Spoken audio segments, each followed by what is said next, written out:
Good evening to one and all. On behalf of Sri Kanyaka Parameshwari Arts and Science College for Women, Honorary Correspondent Sri Gugilam Ramesh Sir, beloved Principal Dr. T. Mohaneshri Ma'am, Vice Principals and Department of Honors, we welcome the August gathering, the participants for the webinar on the topic Tax Planning for Salaried Assessees. Now I'm going to introduce the resource persons of the day. First, Dr. C.A. Abhishek Murali, who hails from a freedom fighter family, completed his CA soon after his schooling. Then he completed his undergraduate and masters from University of Madras. Dr. Abhishek Murali's thrive towards education stimulated him to secure the following degrees: ACMA, CGMA, CIMA London, CISA USA, DISA ICAI, ADIT UK, and DLIT. He secures various rankings and a few to mention: first rank in SIMA strategy examination, 17th rank in SIMA final examination, and 5th rank in All India International Taxation Examination. Sir has exclusively certified in international tax law and transfer pricing from Leiden University. He completed his advanced diploma in international taxation with CIOT London. He is a qualified independent directors data bank conducted by IICA. His passion towards startups created a vertical to help mentor startups. He has nominated 4 times in various committees constituted by ICAI.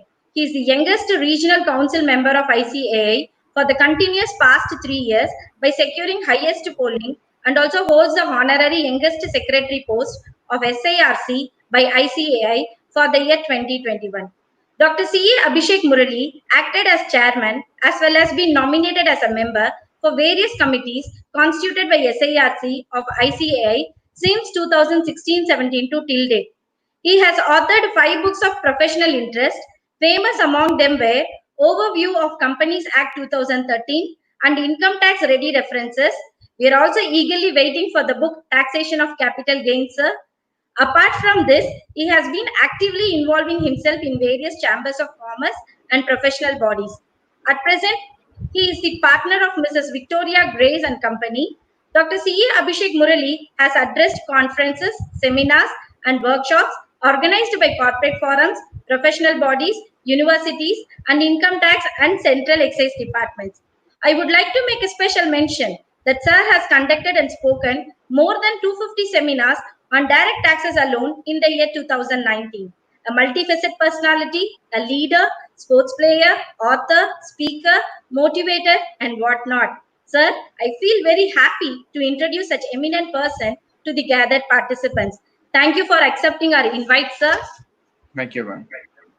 The next resource person, CA Divya Murali, who is currently the partner of MSDSNR and Co. and leads the audit, corporate law, and international law verticals. She is an All India 46th rank holder in CA final examinations and an All India 23rd rank holder in ICSA examination, and also All India 4th rank in international taxation examination.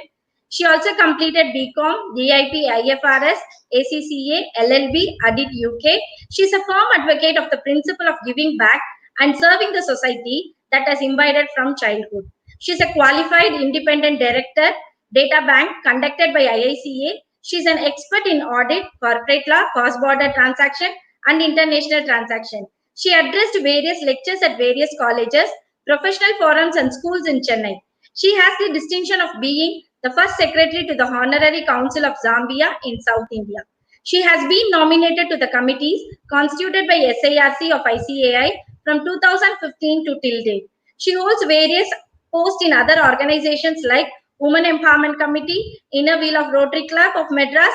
She has been in advisory committee and board of members to few colleges, and also been invited to career counseling committee constituted by ICAI. She is a voracious reader and founded a book club for women in Chennai for enthusiastic reader. She is also a passionate professional whose focus is on upliftment and education of the underprivileged girl child, counseled over 100 aspiring CAs, organizes various fundraiser programs, and conducted awareness programs to nurture women self-help group to help them sustain independency. Thank you, ma'am, for accepting our invite.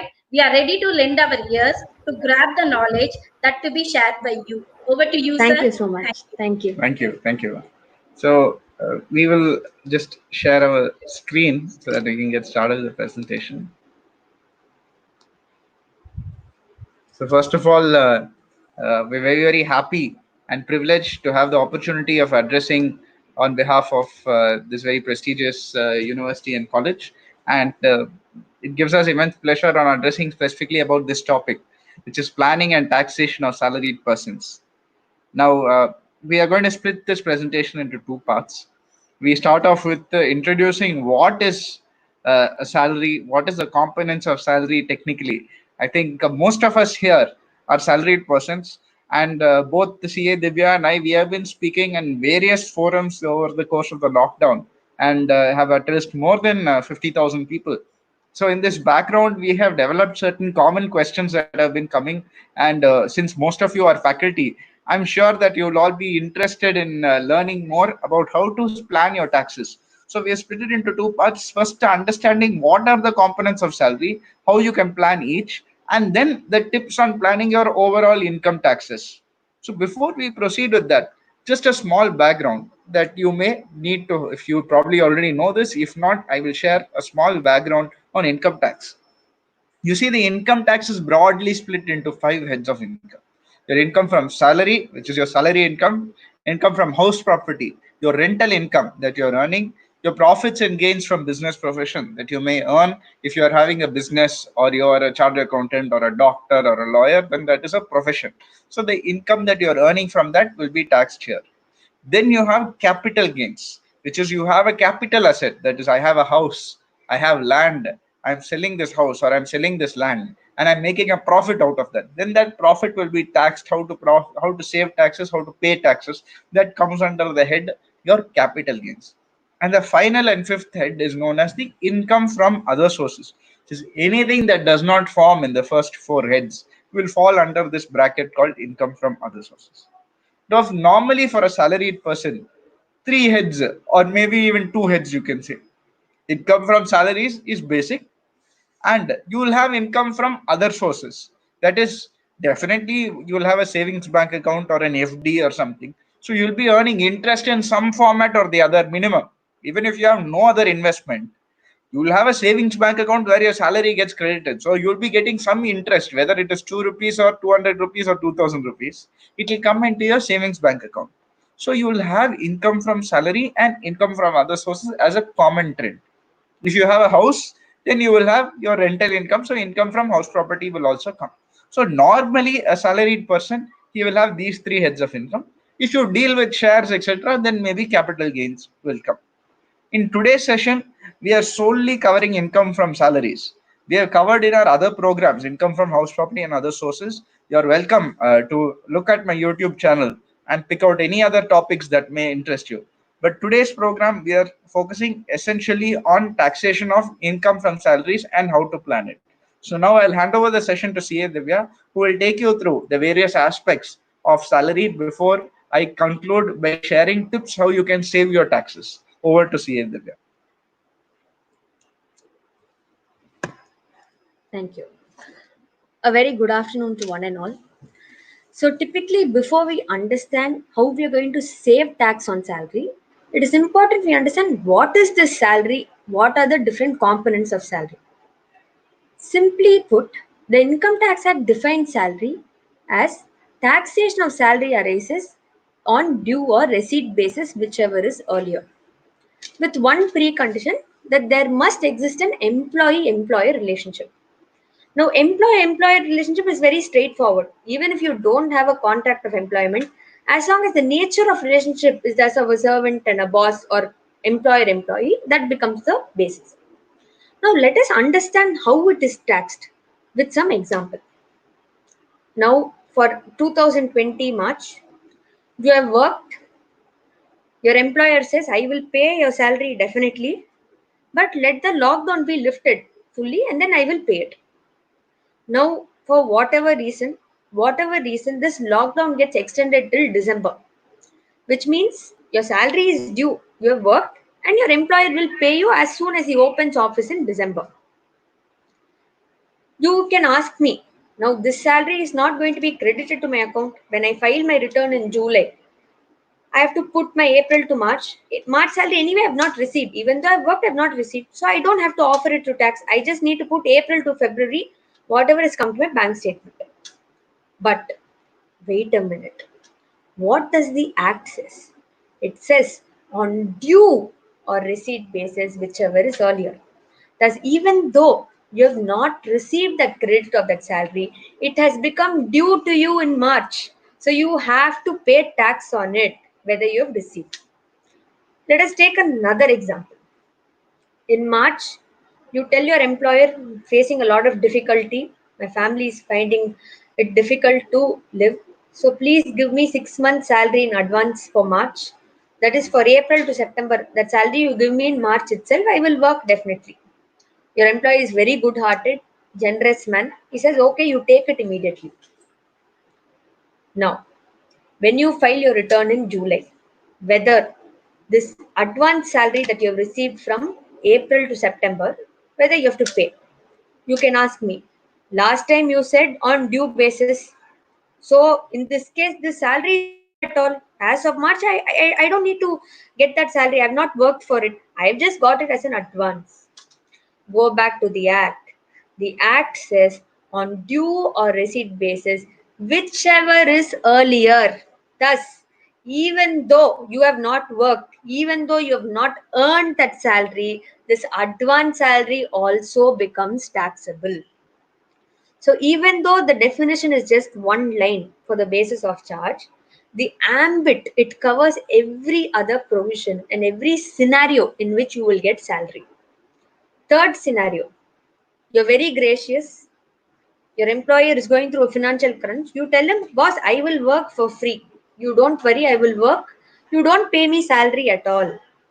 Even in this case, the fact that it has become due to you because you have worked, it will be taxable in your hands. So, irrespective of how you term it, as long as the work has been rendered, there is a contract of employment, the salary will become due on it. That gives only one exception. Especially in government jobs, there's something called a dearness allowance, which will go through a lot of revisions. So, what will happen is after 2 years, you might get an increment for 3 years together. Let us take our current scenario itself. So, this year, your employer says, sorry, I cannot give any promotions, nothing. But next year, business has turned around. So, he says, see, last year I didn't give you. So, for last year's work, I will give you increment in this year along with this year's increment. Ideally, this has to be taxed in the previous year. But the only exception is arrears of salary. The year in which it is actually paid, it will be taxable. There's a further benefit of Section 89 relief that is provided in this. The place, effectively, any employment that you render in India will get taxed in India. So even if you go abroad, if you relocate abroad, and for the services you rendered in India, you get paid, you will still have to pay tax in India. Such is the ambit of salary. Now, having understood the taxation of salary, you need to know what is the salary, what comes under salary. For easier understanding, we can bucket it into three parts. One is the amount you get during your employment. This will come in the form of a pay slip. You will see various components, all of which I will discuss now. The next is when you resign, one lump sum salary will come into your account. The third bucket is after you retire. On a monthly basis, you will get some portion. What the Act says is, irrespective of when you get all of this, it will all be taxed under salary. As long as it arises out of an employment, all this will come under the ambit of this section. So, it brings us to the next critical part. Effectively, salary means one line salary and payment will come. But that is not how it is. When you take your pay slip, there are various components. Why do you need to understand what these are? Now, some employers, they will allow you to structure your salary. They will say you choose whatever component you want. Some cases it is fixed based on his past experience. He'll say these are the components you will get. So, irrespective, you have to understand what are these components and how what is available to me as a benefit and how I will structure them. It reminds me of an example. 2 years back in the US, there were a lot of obese, that is, many fat people were there. They were getting very conscious. So as a country, they wanted to control this because they were having a lot of health issues. They want to control obesity. Now, state of Philadelphia came up with a brilliant idea. What the government said was, let us introduce something called as a sin tax or a soda tax. That is, anyone who buys unhealthy cool drinks like Coke, Pepsi, we'll make them pay $1 extra as sin tax for every 2-liter bottle. Now, this is a brilliant initiative, extremely creative. They've really thought out of their box. So, what happened? 2 months later, when they actually saw what happened was, people who were rich went outside the city and bought the drinks. The poorer people still went and bought the drinks but paid more. All in all, the government lost a lot of revenue. Naturally, if you're going outside your city limit, you will lose the revenue to that extent for that city. So, even though this was a brilliant idea, very different, it did not take off as planned. Which brings me to this point. You need to actually know what your allowances are and plan accordingly. You cannot just make a mixture. It's not one shoe fit for all solution. So it takes me to the first allowance. Now this is very common. A lot of us will have this in our payslip. It is called a house rent allowance. That is, anyone who's paying rent for a house, as long as you submit that rental agreement and receipt as required by your employer, you can avail some exemptions. So the act gives you a specific slab rate, which is 50% of your salary, or rent paid minus 10%, whichever is lower, you are allowed an exemption. The next allowance is your leave travel allowance. That is, the government is saying, I'm encouraging you to go take trips within India. You don't have to pay tax to that extent. What does it mean? If you take 2 trips within India in a span of 4 years, and if you submit the necessary ticket and other requirements, then to the extent of those trips and amount spent for the travel of those trips, you can claim an exemption. So if leave travel allowance is there as a part of your salary, ensure you save all these vouchers and receipts and you submit to your employment. For the year, the current block, that is when I said 2 trips in a span of 4 years, the current block is between 2018 to 2021. The next kind of allowance is your employer might give you a traveling allowance, or he might offer to pay your telephone bill or give you uniform allowance. Now, all this is he's giving it to you because it is mandated as a part of employment or research or academic allowance pertaining to the employment. So, simply said, any allowance that the employer give you, which is wholly and solely for the purpose of the employment, that is fully exempt, irrespective of any limit. Whatever actuals you have in this regard, it is exempt. So remember to save your telephone bills. If you're buying any books for research or academia for your employment, save it and give it to your employer. Along with the big ticket allowance, some smaller amount allowances are also given in the act itself. If these form part of payslip or if it's applicable to you, it is still worth exploring. Even if the amounts are small, it will add up to a substantial number. Say your children education, up to 2 children, 100 per child per month is provided. Hostel expenditure of your children, if they're going somewhere else and studying, that hostel expenditure you can claim up to 300 rupees. Some allowances based on the area. Supposing you're living in a backward area, then some field area allowance, tribal area, based on where you are living, because of the disadvantage arising out of the area where you don't have facilities, some allowances are provided. Having said all that, certain allowances are going to be fully taxable. Let us take a scenario. Your employer is in Chennai. You've been rendering for 3 years. Suddenly he says, listen, you have to go to Delhi with your family or without, you need to work from Delhi. So the employer said, don't worry. I know Chennai to Delhi, there's going to be a big shift for you. So I will give you a city compensatory allowance. You're very happy you have an allowance. What you have to remember is this allowance is going to be taxable. Even though it is provided by the employer for your employment, you will still have to pay tax on it. The next common allowance is lunch allowance, which is allowed up to 50 rupees per meal for 2 meals a day. Now, naturally, say you are going to a client's place, you need to eat, so you go out for lunch. It is not going to be only 50 rupees, you're going to be spending more. Now, you can argue that the only reason you have to go eat there is because of your employer. So naturally, since you have an allowance, you don't have to pay tax on it. But that's where you're wrong. You will still have to pay tax on all these things, even if you work overtime. What it encompasses to cover is all these allowances, other than those specifically which are given limits for exemption, are going to be fully taxable in your hand. There are some allowances which are fully exempt for government employees who are rendering service outside India, High Court, Supreme Court judges, UNO, and UPS. Over and above these taxation allowance, the Act has also given deductions. First and foremost is your standard deduction, which was introduced in 2019 of a flat rate of 50,000 rupees. Earlier, you had two allowances, which will be your conveyance allowance and your medical allowance, where 1,600 per month was given, medical allowance up to 15,000. Now, both these have been scrapped. What the government has said is, I understand you're going to have these expenses. You take a flat rate of up to 50,000 rupees. So, irrespective of whether you spend it or not, I am giving you this benefit. So, you don't have to anymore save these vouchers to go claim from your employer. You are given an automatic deduction on this front. The other two being your entertainment allowance. Now, this is typically only for government employees, up to rupees 5,000 they are giving, and tax on employment. So, the state will also levy some tax for your employment. So, up to 2,500 rupees, you are allowed a deduction in this.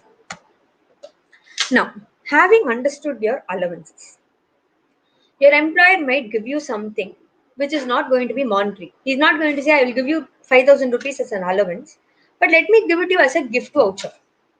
Or your employer has his 50th silver jubilee year. He's giving everybody, very generous person, he's giving everyone silver lamp.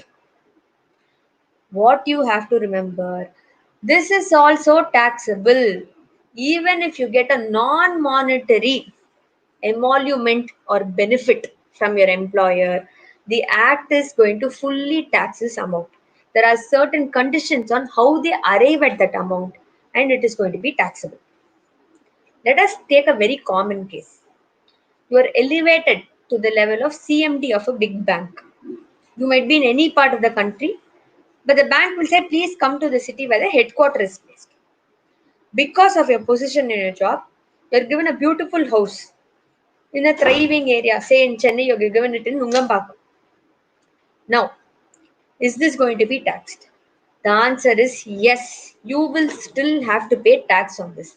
It will be taxed under the head rent-free accommodation. Even though you're not going to pay rent, the employer is not going to give you any money. By virtue of giving you that apartment in city limits, you will be taxed in your personal hands. The various other cases, movable assets, say they give you a motor car, driver for that motor car, or gas, electricity, water, anything that is non-monetary in nature is still going to be taxed under this section. So, having understood the extent of taxability, there are some common points which we have to explore. Say your employer takes an insurance for you personally. This is going to be taxed. It is going to be taxed as a perquisite. He's taking an insurance on your behalf. It will be a non-monetary tax perquisite. Another scenario. Supposing your employer is taking a group personal accident policy, that is, for all the employees together, there will be one standard group accident policy. This is exempt. This is one such case which is specifically exempt from your hands. Another scenario. All of us have heard of this term secondment, where your employer will say, next 6 months you go to the US, you work, you come back here. Your salary I will only be paying, but because I'm sending you to US, I'll give you a per diem for you to manage your expense for the day. So for every day, they'll give one daily per diem amount. This is exempt. So you do not have to pay tax on that per diem amount you get for going to another area for a temporary period. The third most critical point that you have to understand, from assessment year 2021, that is for the year ended 31/3/20, the government is not only taxing income, but it has now become an expense tax, where they say even though you are not required to file your income tax, even though you don't earn any income, but if you have any of these three, that is, if you spend more than 1 lakh for your electricity bill, or If you deposit more than 1 crore in your bank account, or if you spend more than 2 lakhs on foreign travel, either for yourself or any other person, from your account during the year, then you have to mandatorily file your income tax return. So, anyone who has any of these three circumstances, you will now have to be filing your income tax return. Having understood what you get during the course of your employment, there are some components that you will receive on your resignation and after your resignation. The points which are highlighted in orange are what you're going to get on resigning. On the date of you retiring or leaving the company, you will get this as a lump sum. So, a lot of us have confusion. Oh, I'm going to get so much amount. What do I do? What is my tax liability? First common one being your leave encashment. What you need to understand is you need to understand the leave policy of your company. Some companies will say in a year you can take 30 days leave. Supposing you're very honest, you work all through the year without taking that leave, you can encash this leave. That is, you can tell your employer 10 days I have not taken leave and you can encash that as salary. Now, if you do this during the course of your service, it will be fully taxable. What we are discussing is what you will get after your service during retirement. The income tax for government employees has fully exempted this. For other kind of employees, you have a certain benefits where they said up to 3 lakhs or your 10 months pay, being 30 days of service per year, you can get some exemptions. The next is gratuity. This is also a very common provision which most companies will provide. Basically, if you provide continuous service in a company for 5 years, then you're eligible to get this gratuity. On the date of your retirement, your employer will, as a full and final settlement, you'll get one bulk amount as your gratuity. Now, this also there are some advantages. The central government and state government employees are fully exempt. For other employees, there's an overall cap of 20 lakhs. Up to 2018, it was 10 lakhs. Now they've increased it to 20 lakhs. So to that extent, you can avail a benefit. The third is also called as a golden handshake. They say VRS, voluntary retirement scheme, where some companies they'll say, listen, you don't have to wait till your age of retirement. If you finish this age, they might specify a particular age, usually it's 40 years. And if you've been in my company for 10 years, voluntarily you can retire and I'll give you a compensation because those 20 years you're not going to be working. So I'll give you a compensation for this. This is also likely to be a high amount. The Act also takes cognizance of this, and up to 5 lakhs, you can claim a benefit of not paying tax. Now, in the area of gratuity, one critical point for teachers and professors is there has been a recent decision in 2017 from Delhi ITAC where professor or teacher which are affiliated to university, which is brought up under the Act of the Parliament or state or any college affiliated to this, will also be covered as government employee. So it's worth exploring whether this provision will apply to you, because if you are a government employee, entire gratuity is going to be exempt in your hand. The last bucket of your retirement benefit are those that you will get after your retirement over a course of period. Common one being a provident fund, public provident fund. Whenever you want, you can go withdraw after your retirement. This is going to be fully exempt.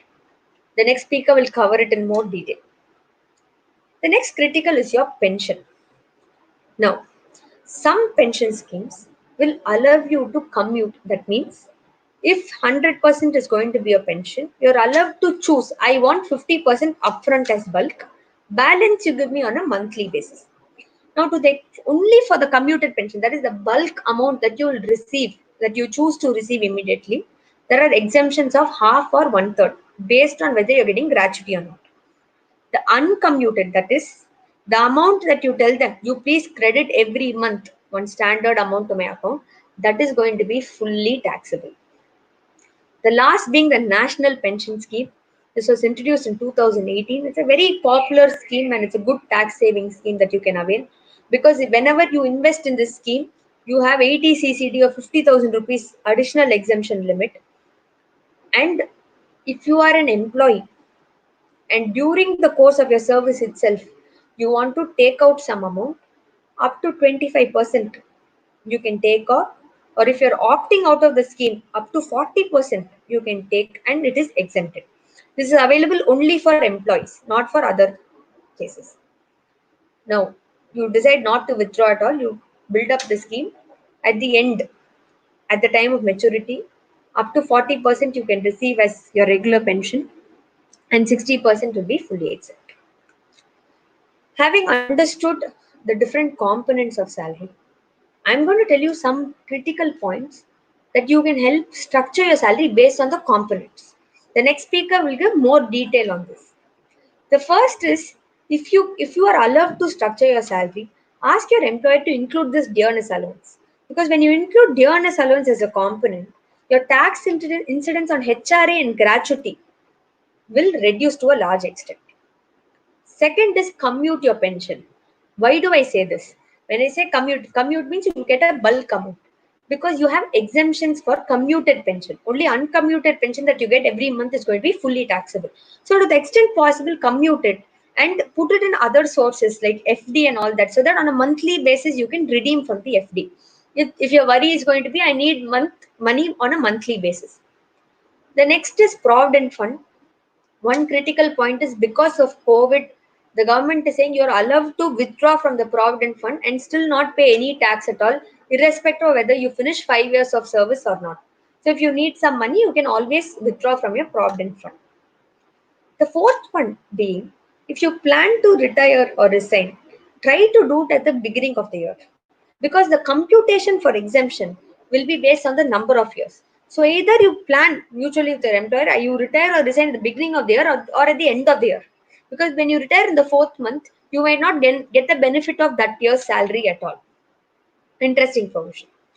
The next thing, certain perquisites, like I told you, are going to be exempt. That is, your telephone or your laptop, which your employer gives you, will be exempt. If your employer gives you any car, and if you've used it for 10 years, then you still don't have to pay tax on it.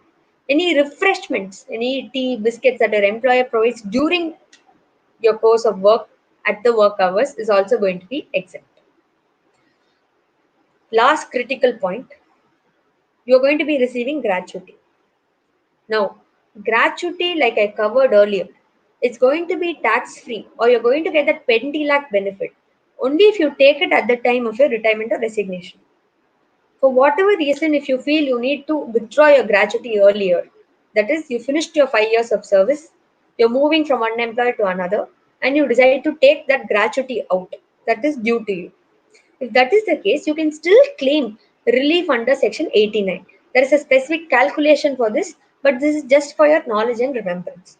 Having covered the components of salary, having understood what encompasses salary, it now becomes important for you to know what is going to be your tax liability on it. TDS. I'm sure we have all heard of this term, but I'm going to take a minute to explain the concept of this. Ideally, you have to file your tax return in the month of July for the year ended March. That is when typically the entire taxation is going to be paid by you, when once you finalize all your income expense. So only when you pay the tax, government is going to get the revenue. Now what the government felt was it is going to have various expenses during the year itself. So decided to introduce this tax deduction, which means what they're saying is you don't have to pay a full tax at the end of the year. During the year itself, when you're receiving income, whoever is paying that income to you, let them deduct that tax and pay to the government based on your income as a tax on behalf of you. End of the year, after us considering all the tax already paid, only if you have additional tax payable, you pay to the government. It is basically a revenue model followed by the government. What do you have to do as an individual for your TDS? First is, lot of your employees would have sent email by now. Please give declaration. They'll send a form 12BB where you have to declare not only your salary income, whatever income you have, you declare all of that and give it to me. Why are they asking this? And it is important you declare all your income, because based on that, your employer will say what is your tax liability and how much TDS he has to deduct for you. Your tax liability portion, the other speaker will cover shortly. And then subsequently, again in January, you will get an email from your employer saying submit all your final investment proofs. By investment proof, if you have taken a mediclaim, if you have taken an LIC insurance, if you have taken a loan, all these will come under this. They're asking this again because you have some deductions. So the employer will not only need to know what your income is going to be, but also if you have made certain deductions. So if you submit all this, accordingly they will change the TDS that they're going to finally deduct on your behalf. It is important you pay heed to these requests because you don't want to have excess TDS or short TDS deducted on your behalf. Once this is done, your employer will give you something called a Form 16 after the year ended March in the month of May. This is also an important component because it will show you exactly what has come under your salary, what deductions your employer has considered, what has come. You might ask me a question.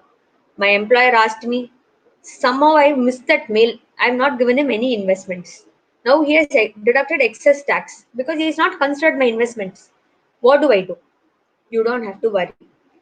Before filing your return of income, ensure that you disclose all this to your auditor so that at that point he considers it and you get your refund due. The last being your Form 26AS. Once all this comes, there's a portal called Form 26AS where whatever tax is deducted on your PAN number will automatically reflect there. So these are the basic concepts under the head salary. I will now hand it over to the next speaker who's going to aid you in how effectively you can plan the salary and pay the least tax. Thank you so much.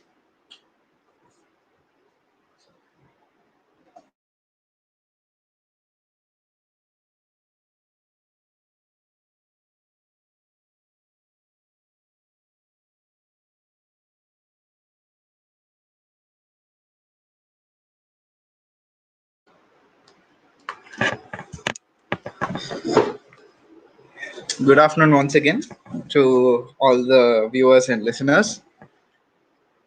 I'm just going to continue from where CA Divya left off. That is tips to plan taxes. I think this is the most important part now that we've understood what are the components of all the salary, how it is going to be structured, what are the key tips we have to remember for planning our taxation.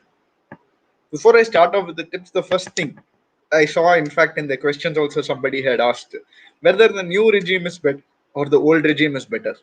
Also, I request people to please share your question in the comments because we'll be taking up the questions in the end. So once we finish, immediately we can move on to the questions. So you can keep typing in the comments box itself what doubts you have, what questions you have relating to income tax or any subject in particular. Now, coming to the new income tax regime rates. Earlier, the income tax slabs were clear. There were just three slabs. That is up to 2,50,000, no tax. 2,50,000 to 5 lakh means you have 5% tax. Earlier it was 10, then it was made 5. 5 lakhs to 10 lakhs means 20% tax. And 10 lakhs and above is 30% tax. So it was very straightforward. And if you are a senior citizen, up to 3 lakhs, no tax. If you are a very senior citizen, that is above the age of 80 years, then up to 5 lakhs, no tax. So it was very clear, three slabs of rates of tax with the senior citizen and all that. You had various deductions and exemptions, etc. The Honorable Finance Minister in the recent budget, she had announced for the first time ever in India, you will have an alternative tax regime. You can choose which you want, whether you want the old regime or whether you want the new regime. In the new regime, 7 tax slab structures are there. 7 structures: 0 to 2.5, 2.5 to 5 lakhs, 5 to 7.5 lakhs, 7.5 to 10 lakhs, 10 to 12.5, 12.5 to 15, and above 15. And everything gradually increases by 5%. Now, there are a few very, very interesting points from this thing. First of all, we have to remember what and all deductions we have. You learned about all the exemptions that are available. You learned about some of the deductions are available. On the screen, you can see all the various deductions normally enjoyed by a salaried person. You have your 80C investments, you have your pension contribution, your NPS, whatever you contribute, interest on your savings account, 80 TTA, up to 10,000 rupees if you're a regular citizen. If you're a senior citizen, up to 50,000 rupees. If you're paying rent on the house and you're not claimed under HRA, you can claim under 80GG.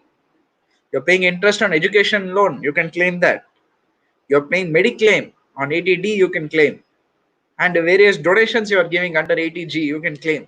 So like this, several deductions are there, several exemptions are there that you could have enjoyed. What's interesting is under the new tax rate scheme, that is the alternative new regime, that has been announced, you have to forego all your exemptions, you have to forego all your deductions. So 70 exemptions and 70 deductions have straight away been foregone. Now you may ask, as one of the questions somebody had asked, whether the new regime is better or the old regime is better. See, the logic behind this change was that the finance minister and the government have felt that the income tax act is very complex, it's a complicated act. So therefore, let us simplify it, let us make it easy. So let us remove all these exemptions and deductions which are so complex, and we'll give straight away what is the tax rates. Let them take the tax rates and pay the tax. It is simple. But in the process, by removing 70 and leaving 40 exemptions and 40 deductions, they have removed 70. There's still 40 or 45 which are still remaining. Not only that, it's a 7 slab structure. Earlier, 3 slabs straightforward, 7 slab, it is alternative. It is alternative. You don't have to take that structure. So you have to choose which one is more beneficial to you. Therefore, in the process of simplifying, they have complicated it. Reminds me of a story which is called commonly the Cobra effect. The Cobra effect. Back in the medieval age, when the kings and queens were ruling India, there was one town which had a lot of deaths because of snake bite. So what did the king say? He said, see, there are so many cobras. It's killing so much of our population. If you bring me a cobra, you catch the cobra and you bring it to me, and then we will take care of it. I will give you gold for bringing the cobra to me. So everyone was happy. And suddenly people started catching the cobras and bringing. King was also happy. As time went on, he started giving so much gold. When they calculated, they found excess gold has been given than possible number of snakes. But people have to catch and bring the snakes. They cannot just say I have caught it. So snakes are actually there, but they are more than before. How did this happen? When they investigated, they found out after the king announced this policy, you catch and bring the cobra, I will give you gold. People started breeding cobras. So they were breeding cobras, they'll bring it to the king, they'll give it, then again they'll breed some more cobras, they'll bring and they'll take the gold. So immediately the king said, no more reward. I am not going to, this entire offer is cancelled. So what did all the breeders do? They released the cobra again back into the village. So while earlier there were 100 deaths in the village, suddenly it became 600 deaths because there were excess cobras that were bred for the gold. Now there's no gold, so we'll leave it out into the city again. So this is what was known as the cobra effect, where the solution to the problem makes the problem even worse. So I am not saying that this is necessarily the cobra effect, but in the light of trying to simplify things, maybe it has got even more complex. Further to what I said, your exemptions, deductions are all removed. Your senior citizen, very senior citizen classification is also gone. There is no more senior citizen. There is no more very senior citizen. Everybody is the same under the new regime. Under the new regime. So now the big question arises: which is more beneficial to you? And here I will say, definitely go to your auditor. You need to have a discussion with him to understand which is more beneficial to you. Because as I told you, 70 exemptions are removed, 40 are still there. Which are the 40? You don't know. It may be different in your case. What are your salaried incomes? You don't know. You have to see. You have to evaluate what benefits you can take. What are the other incomes that you may have? Whether there are exemptions available there. We have to evaluate. Then after all this, whether old regime better or new regime better. So many aspects are involved. Instead of trying to take a chance and say, no, I will do it myself, I will take a chance. You know how much pressure income tax is putting these days, even though due to Corona, they have kind enough to say that we are not going to put pressure. The reality is that the income tax are going to follow the law. Whatever is the law, they will follow. So if you give a wrong declaration, it can have repercussions. It can have repercussions. So either you will have a notice and you will have to deal with the proceedings and hearings, or you'll end up paying more taxes. So in order to avoid that, my advice is to seek professional help when it comes to this new regime, old regime, etc. So that is the first major question that's commonly asked. Then a lot of people ask me, why, sir, why did they remove all these deductions in the scheme? As I told you, the first thought was to simplify the Income Tax Act and make it easy to understand, easy to use, easy to follow. Whether they achieve that or not is something which is currently still in the air. Maybe it will be achieved over the course of the next few years. But as it stands, one reason is to simplify. The second reason the government felt, instead of us saying, you go invest here, you go invest there, you put in ATC, you put in your PPF, put in your PF, put in LIC, put in mediclaim, we are not going to tell you how to invest your income. You do whatever you want. We will reduce your tax rate. We will reduce your tax rate. You pay lesser tax. You pay lesser tax. You do whatever you want with the money. You want to buy TV, you buy TV. You want to put in fixed deposit, you put. You want to buy gold, you buy gold. So they are leaving it to the discretion of the assessee. Now, for some people, it may not work out favorably to you, but for other people, definitely it will work out favorably. The logic is the current age group of the students and the people who are starting their workforce, who are getting into employment, there is a spending mentality rather than a saving mentality. So this new regime will give you more money in your hands, so you can spend if you want. And as you know, economy can only keep rolling if there is spending. So this is one of the ways to incentivize people to keep the economy moving. So that is the reason they have taken this change.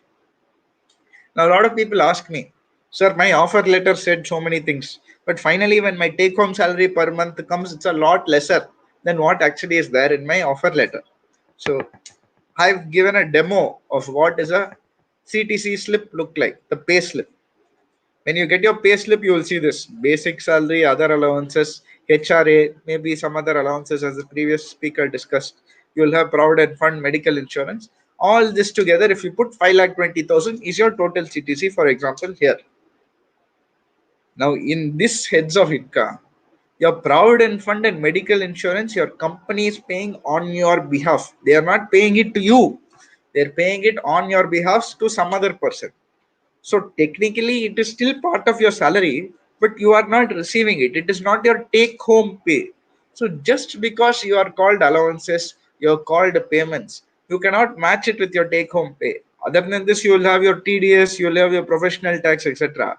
So therefore, your CTC cost to the company is 5,20,000. Your take home pay is only 3 lakhs plus 1 lakh plus 80,000. That is 4,80,000. The balance 40,000 is paid on your behalf by the company. So this is the gradual, distinction between what is your pay slip, what is your CTC. Despite the TDS being deducted by my employer, end of the year I have to pay more tax. Why? Now, in some cases, your TDS paid by your employer will cover your entire income. Then no problem. Your entire tax is paid. But in most cases, you will have some other source of income. Maybe I have fixed deposit. Maybe I am trading in shares. Maybe I have a house property I'm getting rental income from. So every year your employer will say, by now you would have got it already from your employers in this year, give me the declaration of whatever income that you have, what all investments you are making this year. Now, some of us may not know what incomes we are going to gain. For example, I don't know I'm going to sell a share in March. How can you come to me in July or June the previous year and say, tell me this year what and all you are going to get income? I cannot estimate. Or if it's a rental income, then I know I will get 20,000 rupees per month. I'll get 30,000 rupees per month. If it's fixed deposit, I can estimate because I know how much deposit I put. I know how much interest rate. So more or less, I can estimate what interest I will get from your fixed deposit. So in these scenarios, if you can estimate your incomes correctly, then declare it to your employer. Then including that income, he will reduce the TDS. So your take home will reduce, but eventually your ultimate tax will also reduce. That is option one. Option two, I am not sure what income I will get.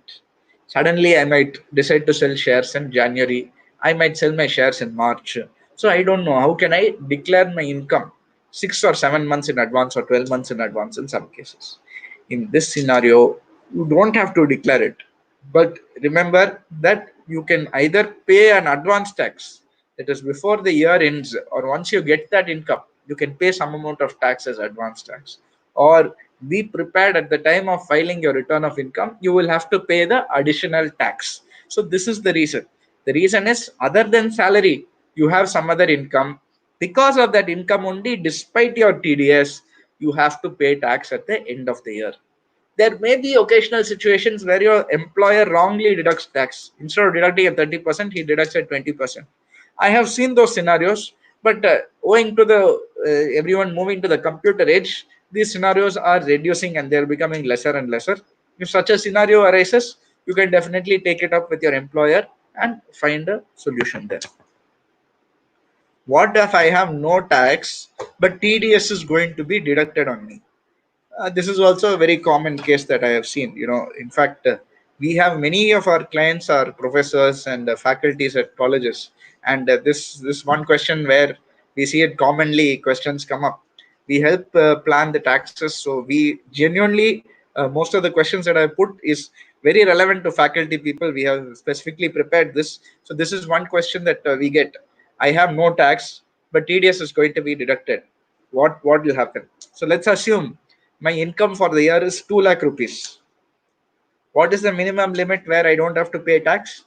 Up to 2,50,000, I don't have to pay any taxes. Up to 2,50,000, I don't have to pay taxes. So when my income is 2 lakhs, somebody by mistake they have deducted TDS. 30% TDS is gone on my income.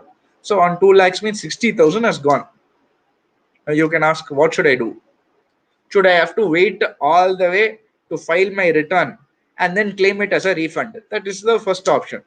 Whereas you've deducted TDS, year is over, you're coming to file your return to your auditor. So you come to me, I file your return, I get you the refund and I get it credited into your bank account.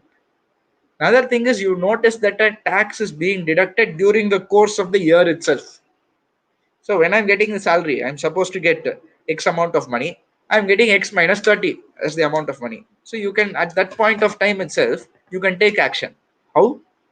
You have something called Form 15G and Form 15H. What does 15G and 15H say? 15G is for normal everyone. 15H is for senior citizens. So what does this 15G and 15H say?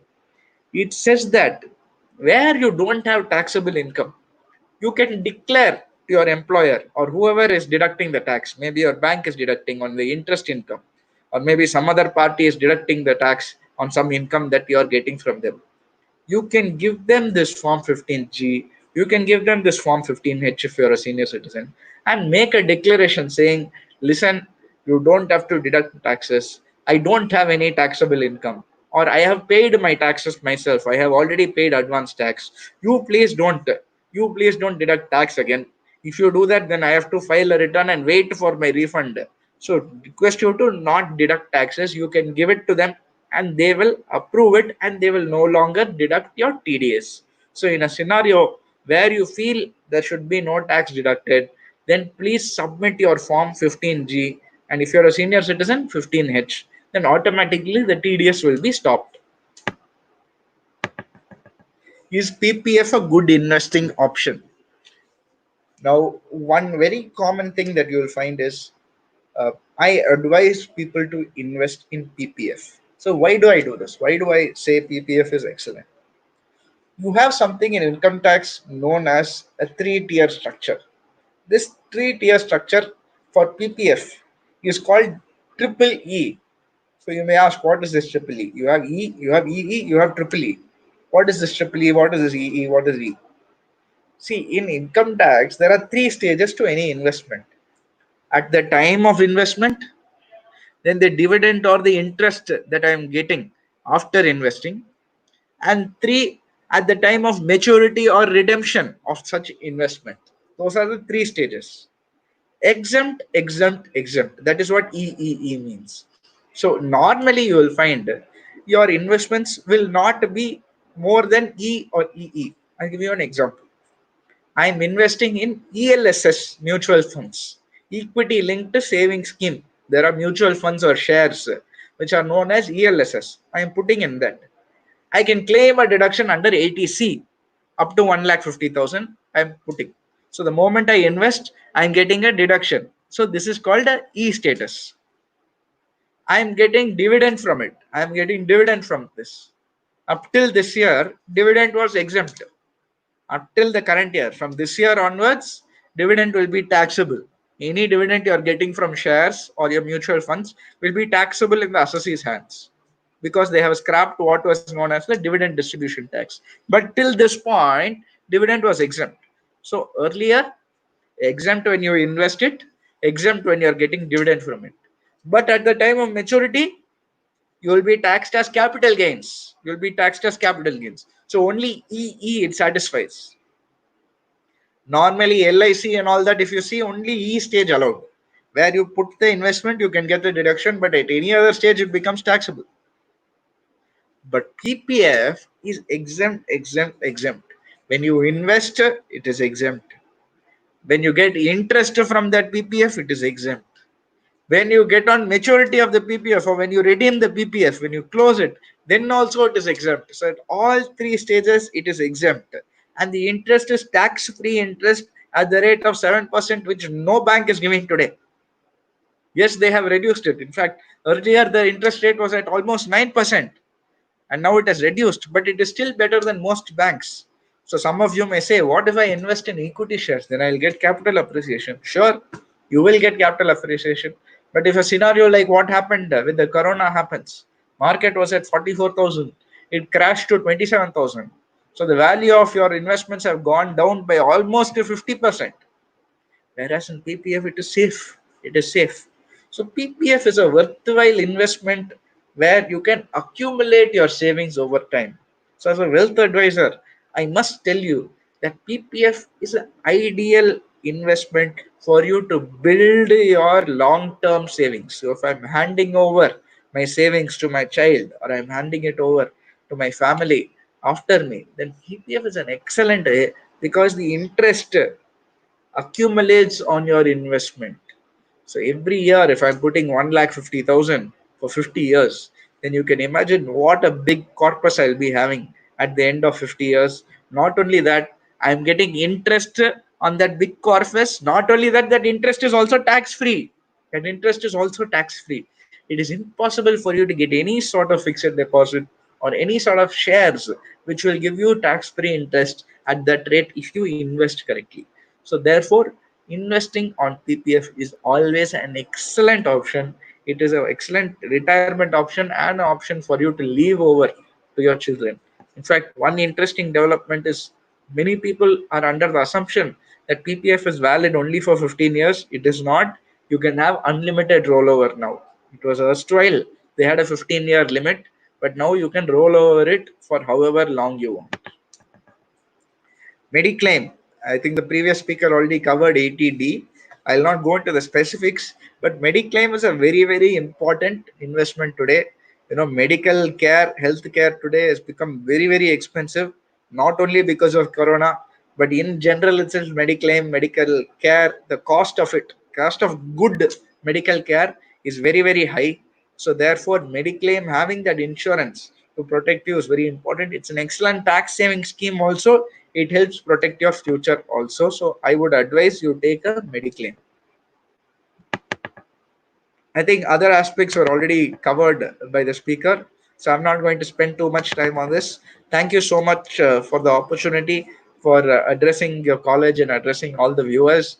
We'll be very, very happy to take up questions at this point, and request you to please type out your questions on the comments box. We'll be happy to take up questions now.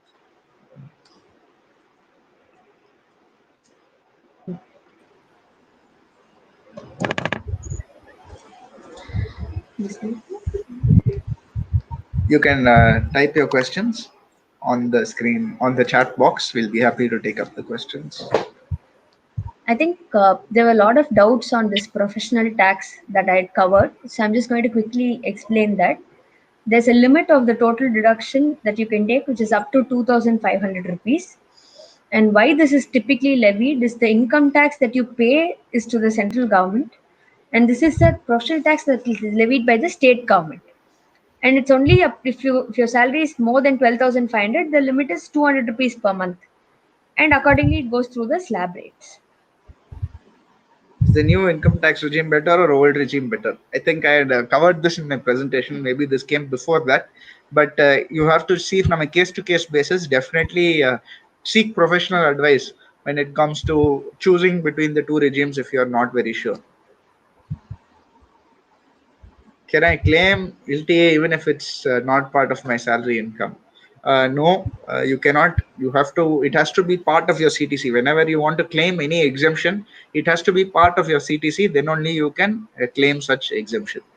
Which is why it's very important that when you get your CTC, you understand what the components of your salary are and the allowances that I covered to the extent that is applicable to you. You can always request your employer to include that in this.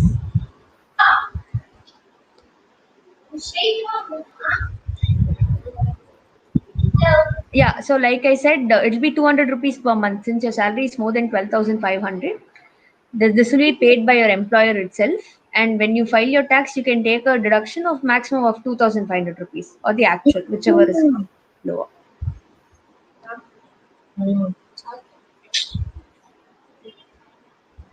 Okay, this is a very good question. So, some portion is covered for your children education and hostel allowance. There are some allowances and up to 100 rupees per child, up to two children you can take per month. And for hostel allowance, up to 300 rupees per child per month, up to two children you can take. And the income tax also provides other benefits. If you're going to take a loan for the education of your child, you can take a benefit of deduction of the amount you pay for that loan under section 80E.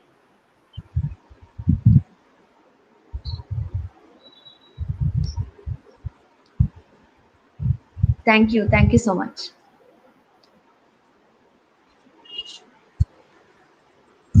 Interest on cumulative deposit is taxable every year or at the time of maturity. So income from other sources is another head where you have to choose between taxation on receipt or taxation based on accrual. So you have the option how you want to pay the tax on that. Normally, what people follow is taxation on accrual. So when you get your TDS deducted, that income for the year is normally reflected there. That income, it's better you offer it on a year-on-year basis, because if you let it accumulate and after 3-4 years you have to pay tax on that, it may be a big sum of money. So you can decide on a case-to-case basis, but normally the advice is do it on a accrual basis. Whatever interest is due to you for that year that has accrued for you but not received itself, better you offer it.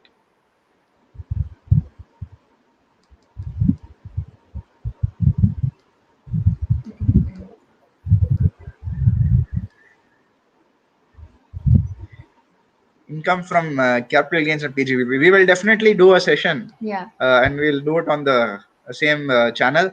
If you have not subscribed, request you to please subscribe. You will get the updates of the future programs, and you can always, of course, write an email to us or leave a message with us. We'll be happy to share it with you. But do subscribe to the channel. You will definitely get the updates. I think we have answered most questions and Is there any more we have question? also crossed the time limit. Let's take the last question. Last few questions. If I raise a home loan to build a house, If I raise a home loan to build a house in Chennai, I am in Madurai in a rented house. Chennai house is for self-occupied. Can I claim deduction for the rent paid in Madurai? Yes, sir, definitely you you can can. definitely claim. The restriction is that you must not have a house in the same city that you are residing Paying in. rent. So if you are having a house in Chennai and you are in Kanchipuram also, you can plan if you plan correctly. You might think that it is almost the same. Kanchipuram and Chennai are almost the same. How can you say? You may think that, but if you plan properly, even for that you can plan. So Madurai, 100% you can do it. Don't even worry. Can you give a session Yeah, under head business? We'll definitely do that. We'll We'll be definitely do getting that. the updates. If I do coaching, do I file separate return for that? So the return you file is going to be only one return, but the head in which you will offer this will be different. If you're doing coaching on your own, it will come under profit from business or profession, that head, not under salary.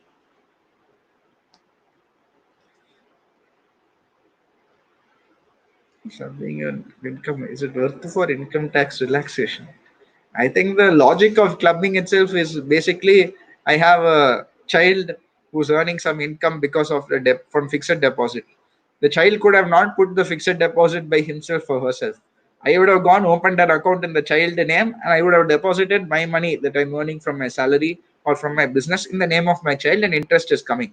So therefore, naturally, the interest that my child is getting, we cannot say no, it is not my income, it is my child's income. It is my income only. So the income of the child is clubbed in my hands. That is the logic there. The income of the child is clubbed in my hands. That is the logic.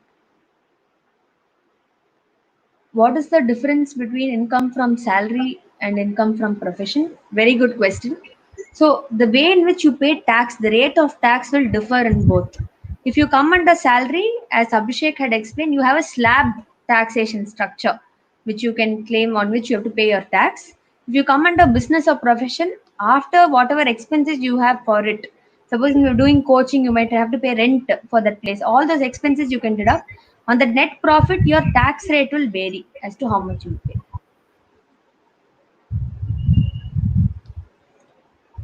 I This I think think we've we already just answered. just Yeah. answered this question. I think we've covered everything. Yeah. I think most questions are covered. I now safely hand over the proceedings to Bharani Kumari ma'am. Ma'am, over to you. Thank you, sir. Good evening, one and all, once again. First and foremost, I thank Almighty for completing this session successfully.